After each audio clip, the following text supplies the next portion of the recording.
Salut à tous, c'est Banque d'Ageno, bienvenue sur cette vidéo qui aujourd'hui va parler hypnose fondamentale et revenir donc sur des réflexions que je vous propose par rapport à des éléments clés qui peuvent être étudiés dans une dynamique, on va dire, sous-jacente à notre boulot technique qu'on met en place en psychopratique.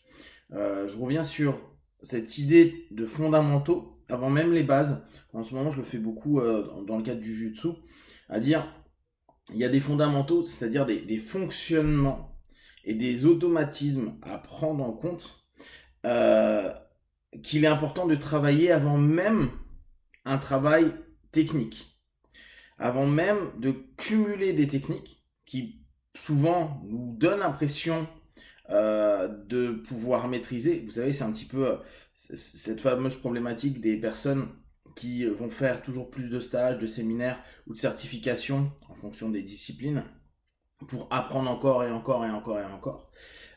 Et en se disant toujours, il y a un truc qui va pas, il y a quelque chose que j'ai l'impression qu'il me manque quelque chose. Je cumule des techniques et j'arrive pas soit à appliquer, soit j'arrive pas, ça vient pas spontanément, ou où il y a des liens qui se connectent pas, il y a des éléments qui passent à côté. Et de ça, je pense qu'il y a des fondations. Avant même des bases techniques, il y a des fondamentaux, des choses qui sont l'essence de nos bases, et après de nos bases, on va avoir nos techniques. En tout cas, c'est ma perception actuelle. Et dans l'hypnose, je pense qu'il y a un peu la même chose sur certains aspects où il y a des fondamentaux à prendre en compte. À prendre en compte, à comprendre, à interroger. Et là, je reviens sur la notion philosophique que vous allez avoir avec votre partenaire, de se dire, je vais poser les questions sur certains sujets, comme je vous l'avais déjà partagé, la responsabilité par exemple, pour voir, avant même qu'il y ait une dynamique d'accompagnement, pour voir la possibilité, la capacité, l'envie, le désir, tout ce que vous voulez, la motivation, à aller dans la démarche, à capter sa démarche. Et c'est pas que pour le praticien, c'est aussi pour le partenaire. Lui permettre, à un moment donné, de se dire, ok, c'est vrai que je viens voir un hypno, alors là je prends surtout les hypnos, parce que je veux que ça aille vite, je veux pas me prendre la tête, j'ai pas envie de parler de mon passé, j'ai pas envie d'analyser. Et quand on va poser, ok, mais fondamentalement, quelle responsabilité tu prends par rapport à la démarche que tu mets en place, hormis venir dans un cabinet, fermer tes yeux et écouter ce que dit le praticien au niveau de son travail de suggestion. C'est quoi ta responsabilité? Bah, on va peut-être pouvoir voir que avant même d'aller traiter un pattern dissonant, s'il n'y a pas la capacité d'avoir une responsabilité ou une volonté réelle de responsabilité sur sa démarche, ça sert à rien. Alors ça sert à rien. Là, j'exagère, mais il est peut-être peu utile d'aller travailler techniquement avec les outils qu'on connaît par rapport à sa problématique, parce qu'il y a de fortes chances que si les fondamentaux de responsabilité, par exemple, dans la démarche qui est celui d'un accompagnement, n'est pas là,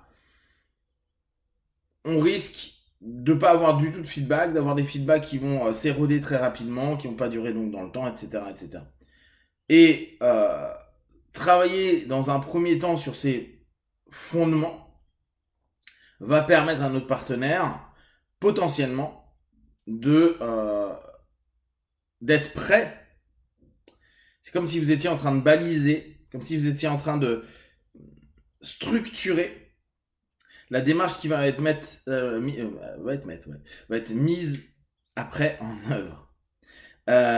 C'est un petit peu comme si vous étiez en train, dans un premier temps, d'être un cabinet d'architecture et que vous étiez en train de voir la possibilité sur un terrain, à un moment donné, avec ce qu'il y a sur ce terrain-là, de voir s'il est possible de faire un bâtiment.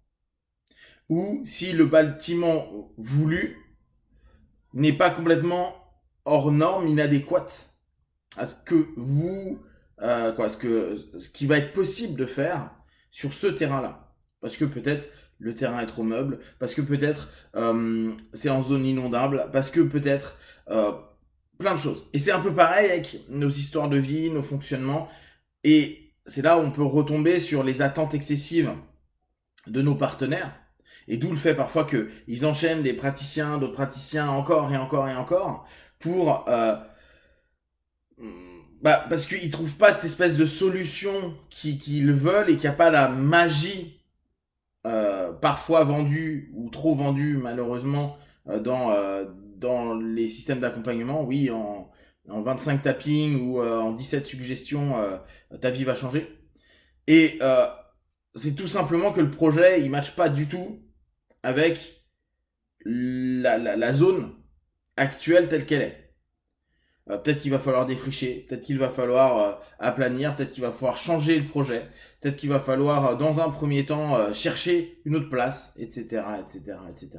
Et si on veut rester là, voir ce qu'il est possible de faire et non pas ce que l'on fantasme de faire à un endroit donné, ce qui donne X décennies plus tard, je donne vraiment toujours dans cette analogie, la maison qui vient de se faire inonder parce que en fait la zone n'était pas du tout adéquate pour ça, mais tant qu'il n'y a pas eu de problème, on se dit que tout va bien. Et c'est le moment où le pattern reprend, où en fait les fondations sont en train de se péter la gueule, que d'un coup on se dit waouh, j'ai construit tout un truc sur une illusion. Et là, en termes de travail psychique, c'est encore plus complexe. Parce que on s'était dit qu'on avait posé quelque chose sur quelque chose d'assez stable, sur une surface, un terrain qui a été assaini entre guillemets, alors qu'en réalité, on est simplement sur quelque chose qu'on a marketé, qu'on a poli. Genre c'est beau, c'est sympa, mais derrière on n'a pas pris en compte toutes les fondations, les fondements, avant de poser justement des bases, avant de poser des techniques et donc des mouvements, des nouveaux, potentiellement des comportements nouveaux, etc., etc.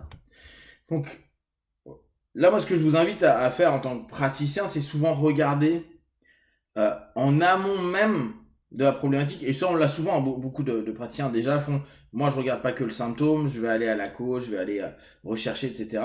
Et là, ce que je vous propose, c'est même pas aller en amont de l'histoire, mais plutôt dans la recherche en amont des process de fonctionnement, des patterns, etc.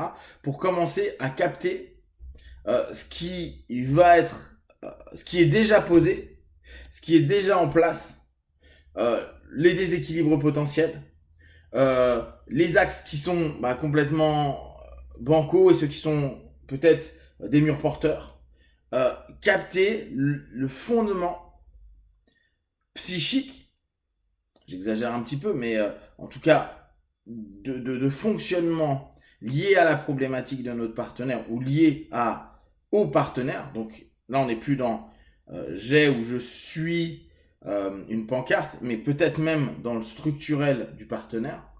Et reprendre en compte pour lui permettre dans un premier temps de revenir sur ce qui est fondamental avec lui, en lui.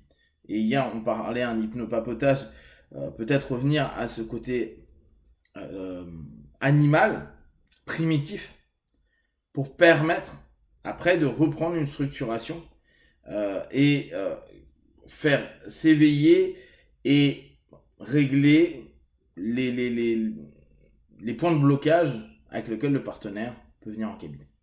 Si vous avez des questions, des remarques partagées sur Facebook, YouTube, j'y répondrai le plus rapidement possible. Et comme d'habitude, tout ce que je propose, ne prenez que ce qui est bon juste pour vous. Testez, observez, analysez et concluez. Be one, ciao!